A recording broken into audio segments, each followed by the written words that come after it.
The Bell Jar by Sylvia Plath, a presentation by Alison Rabaska. The main characters are Esther Greenwood, who goes a bit crazy, Esther's mother, who actually sends her to the asylums and hospitals, and Esther's last doctor, Dr. Nolan, who's really the only person Esther really cares about. Esther works for a fashion magazine because she is very stylish herself and cares a lot in the beginning of the book about how people see her and think of her. She had also wanted to be a wealthy, intelligent, stylish girl her whole life. Esther was in all honors courses throughout her schooling, has great grades, and even skipped some classes. There's an instance when she took a chemistry class that everybody failed except for her. She got an A, so instead of having to take physics, she convinced the teacher to let her skip the class. She even said that she would go sit in the class still to make the teacher believe that she really did care about learning it, but just didn't have enough time for all the classes she needed to take. Esther is not a very loving person. She cannot make attachments to anyone, really.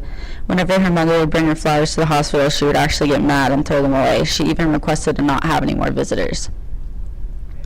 This book takes place in New York in the 1950s, which is very important because of how the doctors treat her illness. They give Esther electrotherapy, drill into her head, and stick her in asylums.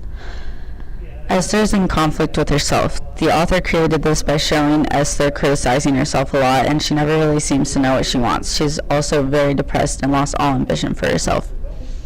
Esther is a dynamic character. She starts as an ambitious girl who has it all together and slowly goes downhill throughout the book.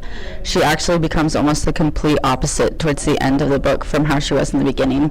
She went a bit crazy because of her depression.